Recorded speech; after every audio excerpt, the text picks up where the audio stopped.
if you've been following MMA, you know what it's like to kind of get the call up to the UFC. And this was like my second or third call up. I've been called up and haven't been able to take the fight. So this time I was able to take a short notice fight.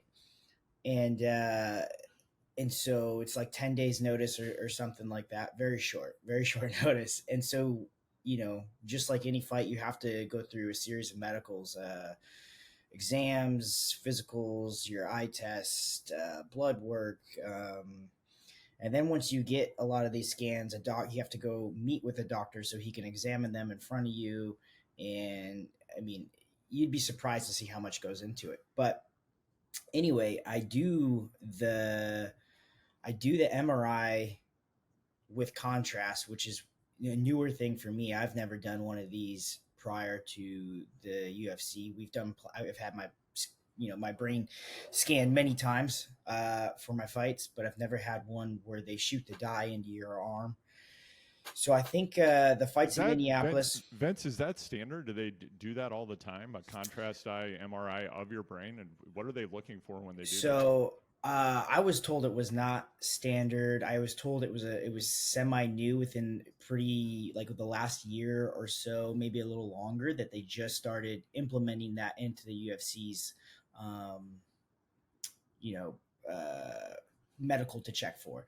Yeah. We would always just get like a CAT scan or some sort of MRI of the brain. They would, depending on the commission, it just depended on what they would accept. Every commission's different. Every one of them asked for something different. But they asked for the one with contrast, and it was the first time I've had that done. Now I get it pretty often, but I think it was so rushed that I got the scan on a Monday, and I'm pretty sure I left for Minneapolis because the fight was in Minneapolis on the same day. So I got the scan, and I had to meet with a doctor in Minneapolis. So I don't even get to meet with him until like Thursday, right? So I'm like, I get to Minneapolis, I'm cutting my weight still, I'm meeting with my nutritionist, and I'm signing. I'm signing the posters with Francis Ngannou is the main event, I'm there signing the posters and doing all the I'm doing pre-fight routine. I'm doing my interviews, just taking in the experience that I've been waiting in what feels like a lifetime, that I've earned many times over, but I'm finally getting to soak it all in. And then they're like, just simple procedure. Before I finish my cut, I got to go see a doctor. He's going to read you your scan and like check off on it. Is this at the stadium, or where are you when you see this doctor? Yeah, so I'm in Minneapolis. I'm leaving the hotel, just taking a quick Uber to whatever doctor, like a neurologist or something of that sort. And it comes out. He hasn't even looked at my scans. It's me and my cornerman. For some reason, I didn't go alone. I just brought one of my cornermen with me, maybe so I could talk to somebody. I don't know. His name's Mike Malott. He's had a lot of success in the last 2 years. He's really on the come up, and super happy for him. But we get there, and he only needed one of us, so Mike waited in the waiting area. And I just remember this so vividly, and this might have been the first time I've ever really spoken about it. But I get in there, and we shake hands. He's like super excited to be working with the UFC, and he's like, I've been doing jiu-jitsu, and I was like, cool, man. You know what I mean? Just trying to, you want to roll? No, I was just like, let's just get this over with so I can cut weight. I'm already pretty, not irritable, but I got a big fight in 2 days, and it's like really, it's kind of all in my mind, and I've never failed or even could imagine something with my brain. So we're like shooting the shit, we're talking, and he's got a couple screens on the wall, and he like pops it in, he like looks at it, he does a double take, and he's like not saying anything for a second, and he's like, I don't know, do you feel okay? Like at some point I was like, can I get my cornerman, because this is getting kind of uncomfortable. And it just got to the point where he's like, Vince, your brain scan, this doesn't look good. And I can't, like, was just looking at it. Obviously your body's found a way to compensate, but I don't know for how much longer. And just looking at the scan, if basically if someone were to um, put you in a choke or something, you more than likely wouldn't wake back up. Like basically he was trying to tell me that he doesn't know how my body's compensating, and that if I were to lose blood flow from that side of my brain, he doesn't think it would turn back on because it was so occluded when he saw it. When he had found it, it was 100% occluded, meaning it was completely closed, meaning it was getting the left side of my brain was getting blood from somewhere else. And he wasn't sure how or why or where it was coming from, according to the scans. What was closed, Vince? Like, what was it, a carotid artery, or what was going Yep, on? yep. So it was one of the arteries. Man, I'm not super familiar with them because I know they twist at some point. But yeah, it was one of the carotid arteries. It's on the left side of my brain, and it's hard to say that it's closed because I mean there's not something in there. So the way Moyamoya works is means the walls they get so thick. Think of like stepping on a hose almost. They just Yeah, grow so thick until they grow closed, and right. it's something that is potentially gonna find its way through my whole brain. I mean, I still have the disease. I think that's often overlooked. Is that just because I had this operation means it's all good. Right now, I'm all good. Yes, I'm grateful for it. But the nature of the disease is it continues to spread until there's only so many operations you can get. Um, but yeah, so at the time, I bring Mike in here, and I'm just like trying. I'm like, look, dude, I have been fighting for 10 years. I have never had a problem. And he's like, I don't know what to tell you. He's like, looking at the scan, I can't. I'm like, well, that's not my fucking scan, man. I'll tell you right now. I went to some janky hospital in Sacramento, not my scan. And I'm just like yelling at him. I'm like, look, dude, this is my biggest opportunity. That you're not taking this away from me. Not my scan. And he's just like, okay. Sends me to the ER. We get back into the car. I'm going to the emergency. Found some doctor to do an emergency scan. I'm sitting there, irritable, hungry, and we do the scan, and then I come back, sit in the same chair, throw the disc in, and he goes, "Yeah, this is your scan, man." And so at the time, I thought that it was just I didn't grasp the idea of I didn't really know what a closed artery meant or any of these things meant. Um, so I just assumed that it was like an abnormity that I like that was normal to live with. People have just things that they're different or that make them unique. So at the time I was like, oh, I'll just go, home and we'll get this figured out. I'll prove that like this is, nothing, because obviously look how functioning I am. And I was like, we'll prove that this is nothing. And and I'll be on the next card. It'll just move this fight, a week up or whatever. And that didn't happen. And every doctor I saw going forward was like, yo, this is really, really bad. I don't know how to say that without, sounding too, yeah, it was just very intense. Every doctor's visit was very intense going forward until I got the surgery. What day was it that you got that news, and what year was it? The fight was like June or July 24th or one of those. I'm not very good. I had brain surgery, so I don't remember things very well. Yeah. Yeah. But yeah, it was 2019. 2019. Yeah, and I had to. By the time I had to shop around for doctors that I thought felt were qualified to do a craniotomy. That's what was required, was a removal of my skull. So they removed the left Oh, side. Yeah, they remove a part of the skull. They do what's called indirect and a direct bypass. There's a name for the surgery. I can't remember at the moment, but basically they take a blood vessel from the outside of your head. I think it's like one of these ones, or they'll find whatever one's a healthy candidate. Luckily, I am very lucky to be an athlete, and I was lucky enough to be young enough to where was a very good candidate, and I had yeah. lots of healthy blood vessels. So it's not something I take, lightly. The more I've gotten involved, I've seen a lot of really sad cases.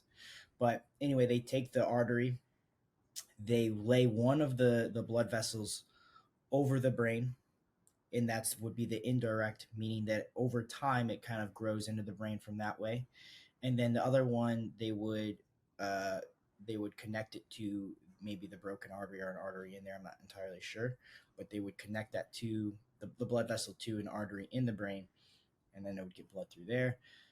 Pop the skull back on. There's probably two little holes, super tiny from what I'm aware of, that would allow the blood vessel to travel from outside to inside. So yeah, that was definitely a concern coming back to fighting. They were like, it took a lot of convincing and you know uh, proof to show that I was fit to compete and that this wouldn't be a problem. But yep. How did you feel when, I mean, it sounds like initially you were fighting the diagnosis when the doctor was like, "Hey, look, man, this is not good." I mean, did he just say there's a blockage, or did he say specifically this is Moyamoya, or what did he tell you? So the first doctor, the guy I saw, had never heard of Moyamoya. I don't think. I've briefly heard the word, but like they're like, you just doesn't seem like you would have that, but you could have that. Originally, they told me it was occluded. Occluded was a word I heard often going forward. Occluded was Yeah. just a word to say that it had been closed. And then when I got on, they're like, this is Moyamoya. And luckily, I think, luckily my brain had compensated in a way that it hadn't begun to grow. The nature of the disease is when you get it, your body starts to compensate by growing smaller and tinier blood vessels everywhere else. Mm-hmm. Very very weak blood vessels. You almost kind of don't want them because they fail eventually, and so when they're like working and then suddenly they don't work is when they rupture or whatever is when they're very weak and they don't last, and that's the sad part, I guess. But that's what Moyamoya actually stands for. It is a Japanese word that stands for puff of smoke, because on the MRI, when these smaller blood vessels begin to grow, they look like smoke on the imaging. In my opinion, I think they look like little dots of like tumbleweed. You know what I mean? Just growing up Mm-hmm. like little balls and stuff. But yeah, my initial thoughts were, you know what? I had adopted to this mindset and belief at this time where I felt like everything in my life was meant to be overcome. I had like really taken on this adversity, overcoming adversity thing in my life where previously to a lot of this, I did not take that approach to almost anything. I was someone that was just kind of went with the flow a little too often and was like, when my time comes, it will come, yada yada yada. And I was sitting, and then I got to a point where I was like, you know what? No, I've been doing this way too long. I've been working way too hard. It's time to go to the UFC. Got to call the UFC, doing all my things. Gave me brain surgery. I looked at that. I was like, "Fuck you! I'm gonna knock this out, and I'm not gonna let this stop me." So a lot of people, and I know it's gonna be different. I'm not gonna act like it wasn't like this really really hard blow to my life. It was incredibly hard. It's still hard. I still deal with it. I still have the brain disease, but I made up a decision when I was going through it that that I was gonna be a leader in this fight, a leader in showing how people to overcome stuff bigger than them, and I just wasn't willing to back down or like let this tell me how I was going to live my life, tell me that I couldn't compete. Like, no, I've been doing this forever. I'm not going to let this or you or that doctor or that doctor. I'll find the doctor. No, I've been doing this forever. I know what it's like. The outcome of fighting my life, everything is going to come down to like, the recovery process. And I'd already made it up in my mind that like that I'd made it this far. Like there was no way I was going to let anything else stop me. I was like, at this point, I was like, give me a task and watch me complete it kind of mentality. And, that really stood out to me because I just felt like I was the right person for the job. I felt like I could make the comeback. I just felt like I could. It's hard to explain, but he's like 6 months, see where you're at in 6 months. Your blood vessel needs to like triple in size. Basically, the size of the for comparison, when they use these blood vessels for the bypass, they're super thin. So just imagine like a piece of hair, and and that's like how big it is. He's like, in order for this to push the right amount of blood that is necessary to keep your brain afloat, it needs to be, like the size of an extension cord in comparison. He's like, that's how much bigger it needs to grow. It needs to really, really grow. And so then they put you on all these blood pressure medications, which are very uncomfortable. And I did not like, you know, taking any kind of medicine, and it made me feel crap. Like, this is how I got into cycling, was that I was looking for a way to push new blood to the brain without taking medicine that was constantly making me feel terrible. So I'm sitting here thinking of like, how can I make a demand for blood to my brain? Right? Exercise. What can I do? Well, I can't go to the gym. I can't get punched in the face. I can't do, all the things that I enjoy doing. So I'm like, well, maybe I'll run. I tried running. And I ran track in high school, but it just didn't hold up as well as it used to. Both my knees are pretty shot. I've had, double knee surgery and multiple knee surgeries, and they just swell up. And I could probably take, I could probably figure out a way to run, but at this time it was very, very difficult for me. There was a lot of jarring. It was very hard on, stomping on the brain and the head. But anyway, so I was looking for some sort of exercise I could do, and my coach, mentor, and really good friend Urijah Faber had a old bike, an old Cannondale, in his garage, and I was like, "Hey, can I take that thing out for a spin?" And he's like, "Yeah, sure." So anyway, I borrowed his bike. Nobody really, like, I couldn't be in the gym super often. I went in as much as I could, way sooner than I should. I was probably back in the gym on the mats, shadow boxing and stuff, well too early, maybe within 3 weeks of brain surgery. But I was so focused on knocking out this recovery that it was important to me that I was getting back to a normal routine. That was more important to me. It was like the normalcy of the routine, and getting back into a schedule and a routine.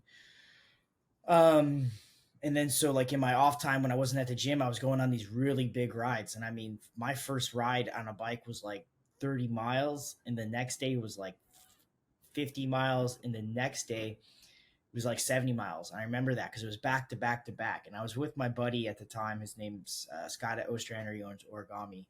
And we kind of had this like thing where we would say to each other, like, nobody wanted to back down kind of thing, right? He's like, even if we were tired, like, you want to ride tomorrow? I was like, yeah, I'll ride tomorrow. You know what I mean? He's like, like, maybe we'll do more. And I'm like, maybe we will. You know what I mean? And it just turned into this like massive thing. I think I logged like well over 10,000 miles in the first like 8 months. It was stupid, but it was also really good for my brain. So fast forward to my 6 month checkup, my blood vessel had like quadrupled in size and the amount of blood. So they do this scan where they show the amount of blood, and that was basically the big one, the scan, which would they showed like I needed to have an adequate amount of blood on this side of my brain compared to this side of the brain, and making sure that there was like enough there.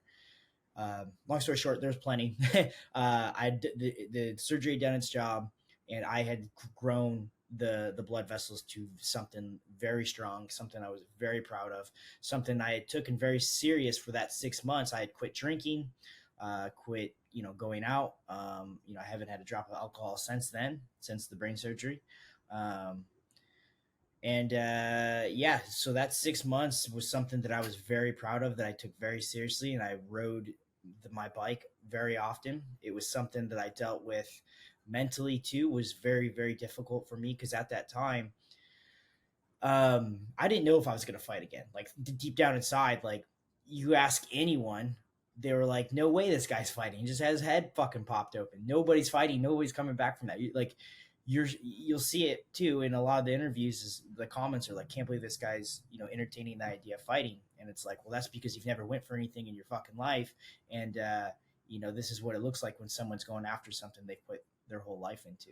And it means more to me to do that than it is to sit on the internet and talk shit about other people. But Yeah, so that 6 months to me was really important. I basically logged all those miles. I was dieting to a degree, but what was most important that was I was creating a demand for blood to my brain, and I did that as often as I could. I went in for the checkup, and I was cleared. I think I was cleared to fight.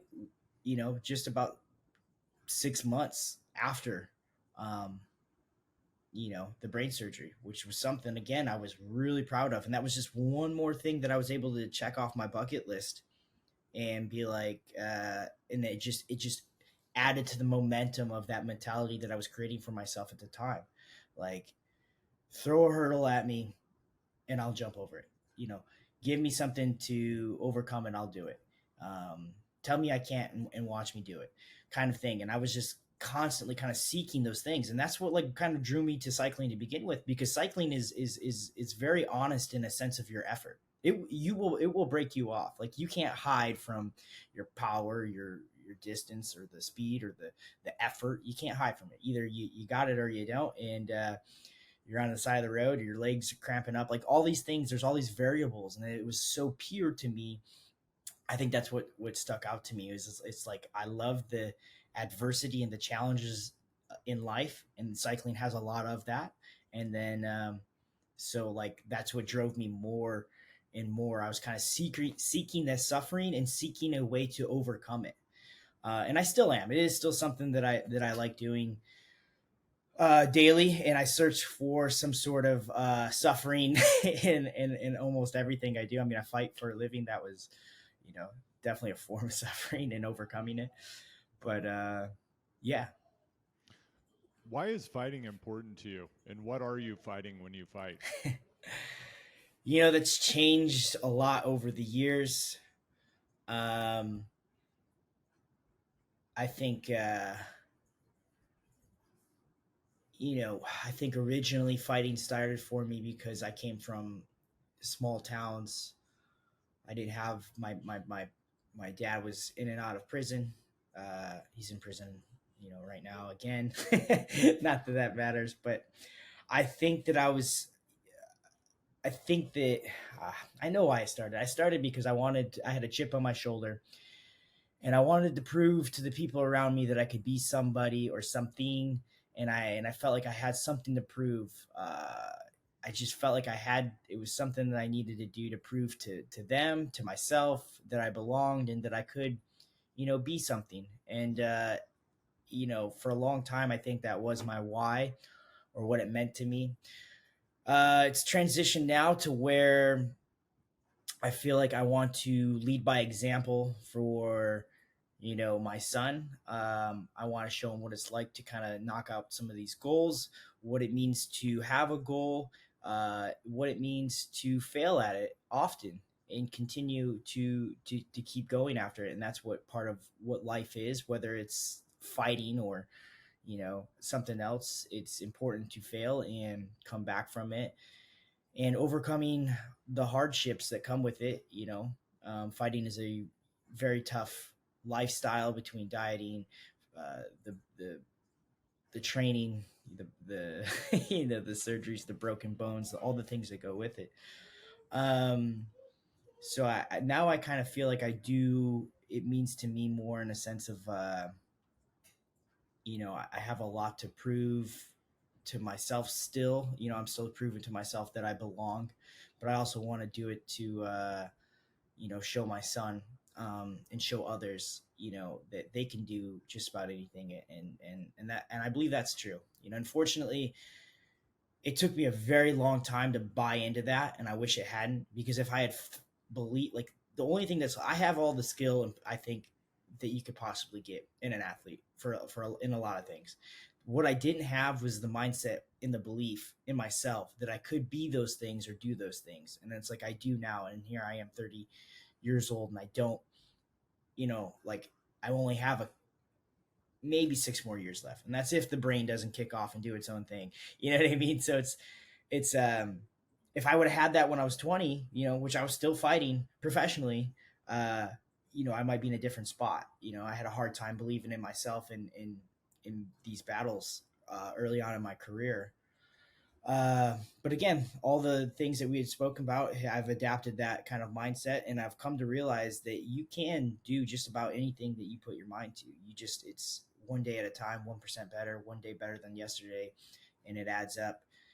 Your mental and your mindset has a lot to do with that. And I think if people bought into that more, they'd get a lot more done. And I think failing is some of the best things that can happen to you. I think the more you fail, the more you learn. The more you fail, the more you're one step closer to getting there, and without failing, you don't grow. You think you just achieve everything you set out to do. No, you're meant to fail and double down and do it again. And I think for me, by failing as often as I am, even with the brain and my brain failing, um, it's important to keep going after those goals and showing people how to go after those goals. Be kind of like a light in that area. Show people that they can do things. I mean, if I can get a craniotomy and come back to fighting, like surely you can. Whatever your goal is you know what I mean. You could do that too. So, um, yeah, man, that's what I feel like I do it for now, is to show people that they are capable of more than they think and don't give up on themselves. Like always seek for more. My life was almost taken from me, and I live every day like going forward, like looking to get more out of the day, most out of my efforts, more out of everything that I put my mind to, because life is that fragile, and you really is a gift, whether it be cycling or fighting or whatever it is. Don't take for granted your ability to step on the mats, pedal the bike, like.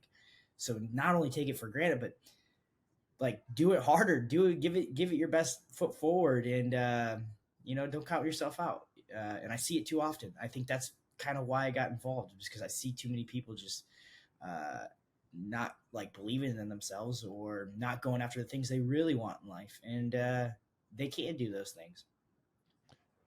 Vince, obviously I haven't gone through what you've gone through, but one of my best friends, Aaron Burby, died 3 years ago. He had Moyamoya, and he didn't know that. He had completed 18 Ironmans. He had a stroke the day after completing an 8-mile open water swim in the bay in San Wow. Francisco. Um, Unfortunately, I had moved to Maine when this happened, so I didn't see him before he died.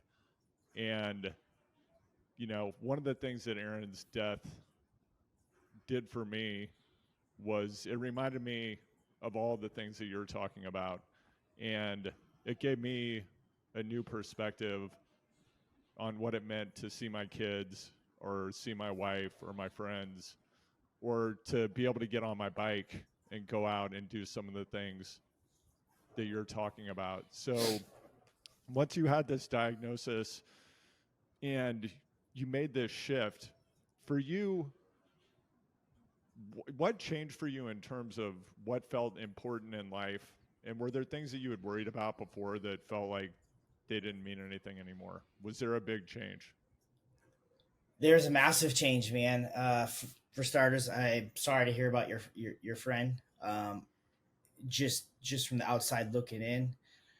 How old was he? He was my age, so he was probably 44 or 45 at the time.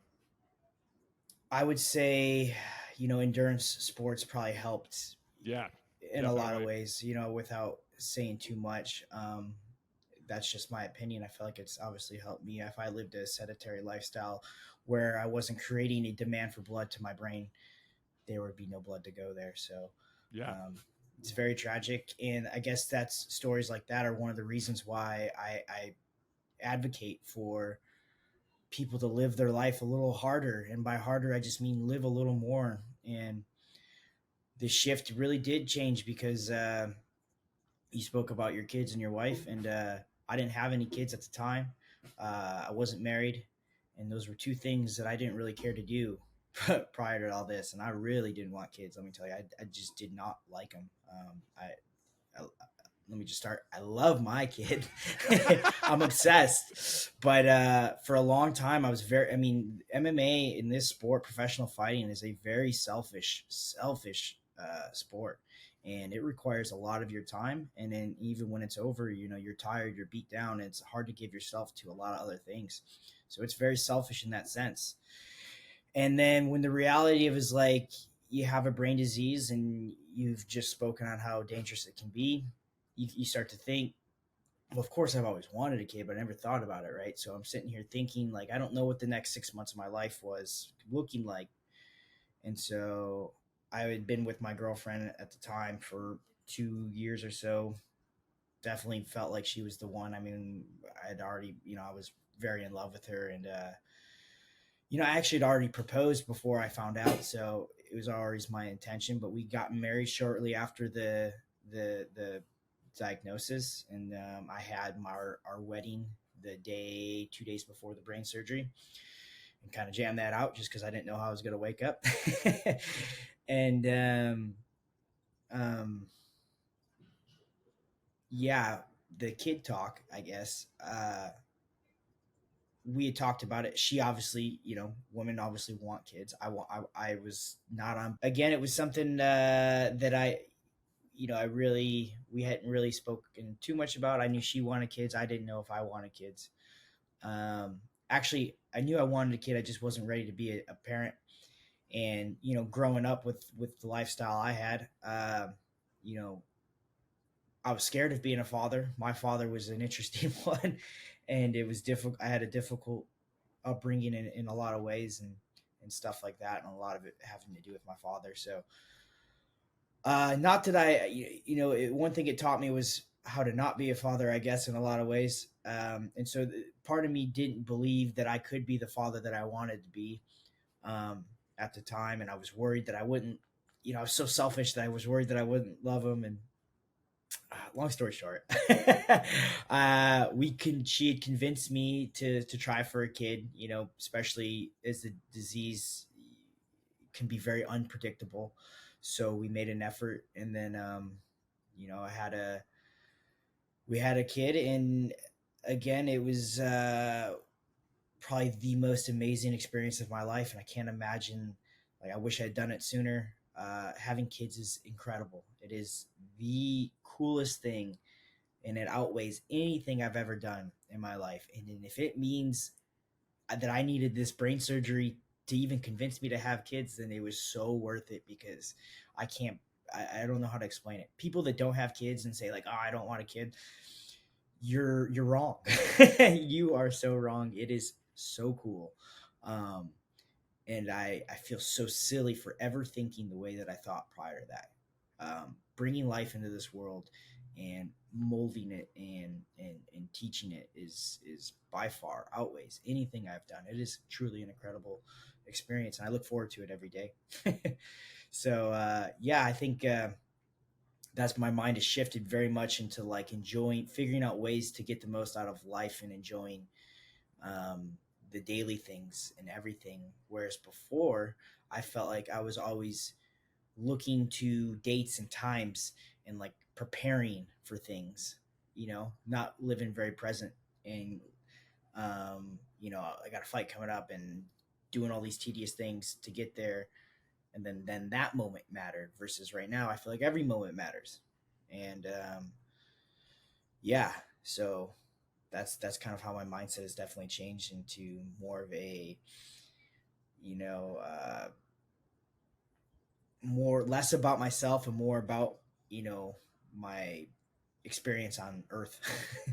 Yeah, and I know, like you mentioned that you kind of indirectly talked about how being a team alpha male, Uriah, how those things have kind of shaped who you are in your trajectory. And I Sure. know that you also have built this community around cycling where you are in Sacramento. Could you talk a little bit about how you think about the people who you spend time with? And I'm also curious if that changed before the brain surgery and after.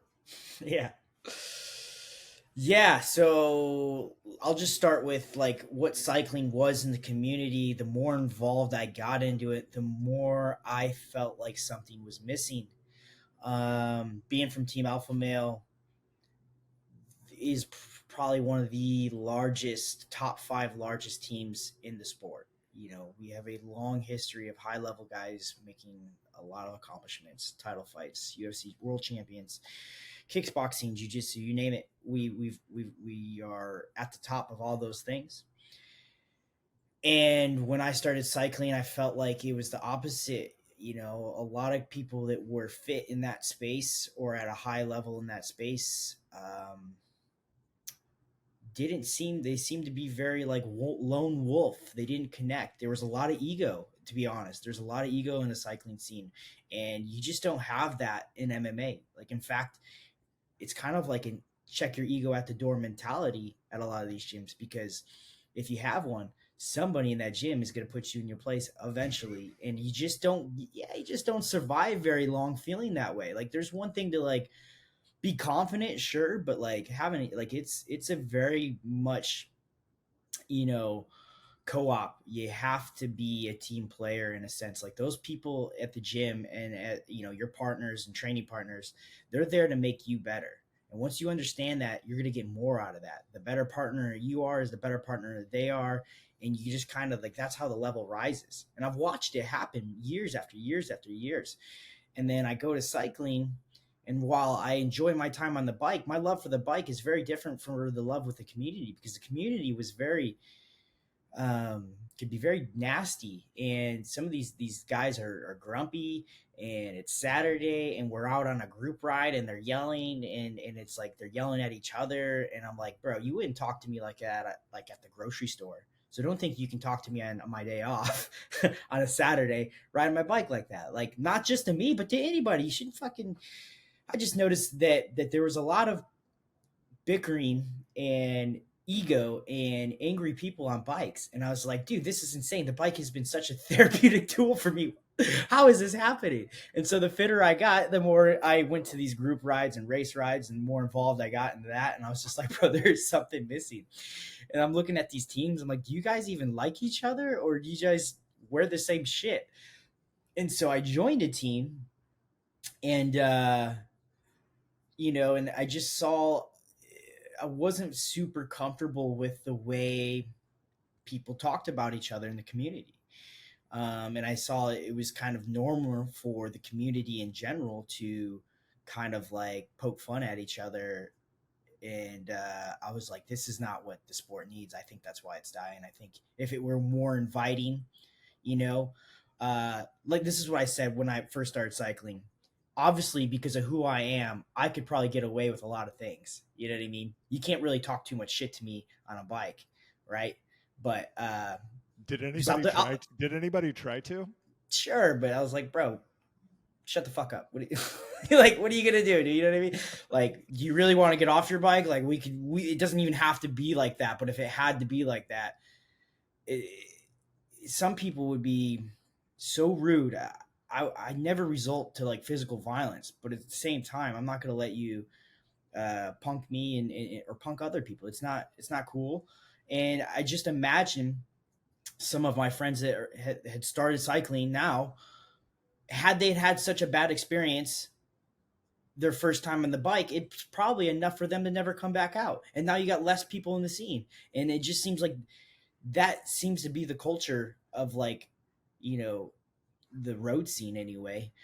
Gravel and cross seem to be a little more welcoming, and mountain biking. But so yeah, that was kind of my goal for Enjoy, was to. So sorry, I invented the team Enjoy with a friend of mine out here, and that was kind of my goal, was to implement my lifestyle of like fighting in Team Alpha Male, um, and bring that over to Enjoy, and show them like what it means to like like have fun.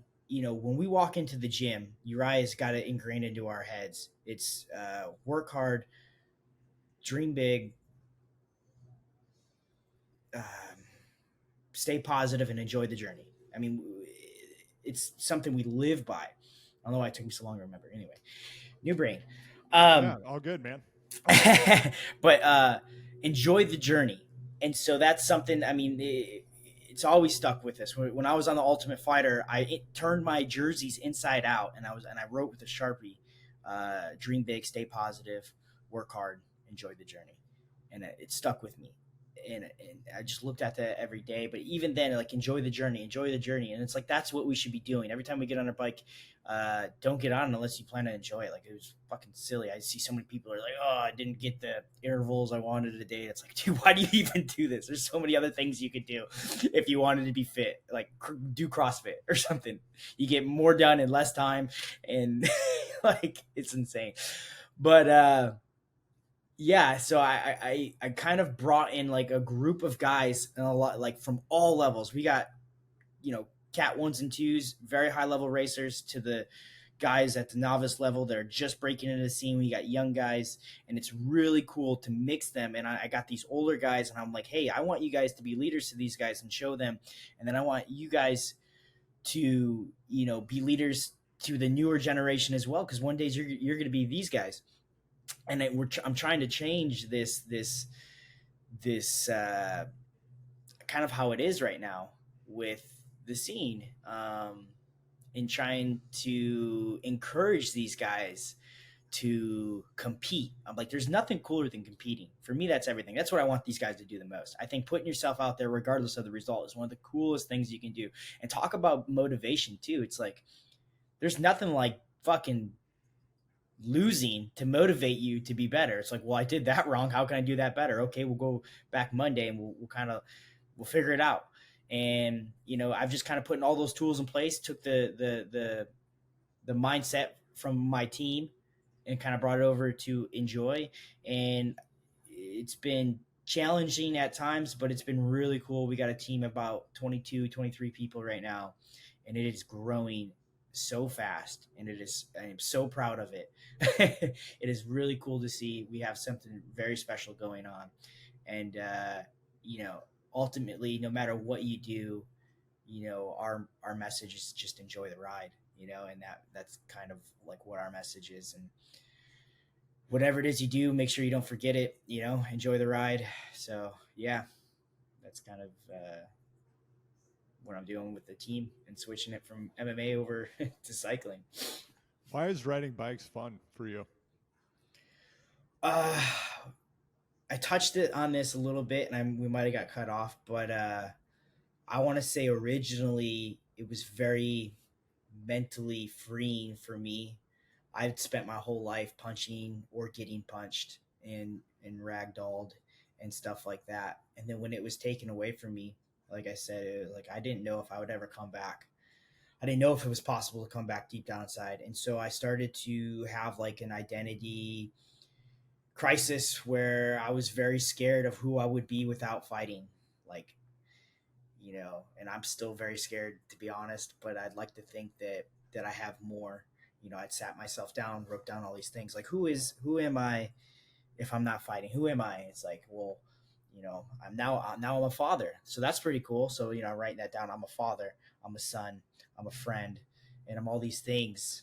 So it's like I'm more than just a fighter. But for the longest time, I was just Vince Murdock, the fighter from high school. Oh, you remember Vince from, you're like, oh, he fights, like that. That's who I'd become, and that's like all I identified myself. And during that time where I didn't know if I would compete again, was very, very difficult. I had people asking me, I had interviews and stuff, then I was like, I don't want to talk about it because I don't know what to say. I don't know how like, my feelings are all over the place about the subject. I don't know. And I don't have the answers you seek. So yeah, identity was very, very hard for me. So I started that's what cycling was for me. It was I hate to say an escape, but like, that's what it was for me at the time. It was an escape away from all the life that I had known for 10 or 15 years of competing, to be somebody else, to wear the lycra, to dress up and just be somebody else, very freeing, something about being in nature, the air, the sun, um, and just alone sometimes with my thoughts or amongst company, and just some of the coolest things, places you could be, going fast or going slow up a hill. Like, all those things were just really, really, really helped my mental attitude, and gave me a lot of time to reflect. And yeah, I think that, I mean, cycling, that's what it means to me, is just my mental escape, and a way to mentally be free. Something I also try to share with others, that have difficult lives just because they don't fight. We got one's a restaurant owner, and talk about stress. That guy seems always stressed. So it's like, that's what I like cycling to be for these guys. When you come here, this is your escape where, speak up if something's bothering you, that's what I think cycling has to offer. And I'm trying to cycling has this way of everybody keeping to themselves. I want the opposite of that. Something's bugging you, like, I want to be able to help you, whether it's just a normal coffee ride or if it's like you need a coach or you need help with your diet or something at home. Like, that's what cycling is to me. So it's an escape. It's free. It's your outlet. Have you always felt that way about getting people to speak up about just things that are on their mind, or is that something new? Something new. Before, it was always kind of like I was the center of attention to a degree. Like it was always just me, me, me, me, me, me. And I've really taken the other option of like I want to see other people succeed, and I just like it makes there's something about watching other people check off the boxes, and it's just so cool to watch. It's almost like you're doing it too because it's like you're giving that to them or you help them do something that maybe they didn't think they could do, and it's just really cool to help people along the way, um, and advocate for doing things that they don't think that maybe they wouldn't do. Like we got I got this one kid. His name is Nick Dennis, super fast kid. I think he has all the potential in the world to be a professional cyclist if that's what he wants. You know what I mean? He can do it, but he also needs to believe that he can do it. And sometimes I feel like this is where I come in, where the way he was brought up, it almost seems like he's kind of like a numbers guy, where it's like, my FTP or this or that. I'm like, bro, fuck all that for just like 2 seconds. Your mind is everything. Like, and so, he's got kind of burnt out from cycling. I was like, come to the gym. We're gonna get you your first MMA fight or something. And so we got him in here. He's been in there for about 2 to 3 months, and I'm telling you, he's picking up stuff so fast. I think he's better than I was in the first 3 years. It took me to even get there, you know. But what we're gonna have to work on the most is the mentality. Like you're gonna have a guy across from you that doesn't want to lose, and that's what the difference is gonna come down to. Not like how bad do you not want to lose? It's the mentality that's the most important thing in fighting, and then I think and it can be with life. It's the same thing with cycling. Like, you're not always gonna be motivated to do these things, right? So yeah, this is where like I feel like I'm coming in and doing the mentor part, or watching someone else chip off those those boxes in their life, and hopefully like he'll take something from this and be able to apply it to other things in his life. And let's just start by saying, like, it's not like he didn't want to join the gym. I didn't just force him into training. He's a fan of MMA and stuff, and I'm really looking forward to watching him progress too. Because again, if he wanted to turn professional in fighting, I definitely think it's something he could do. But like, I can't do it for him. He has to want to do it and put in the time and the effort, and that's how these things works. If you do that, you can do anything.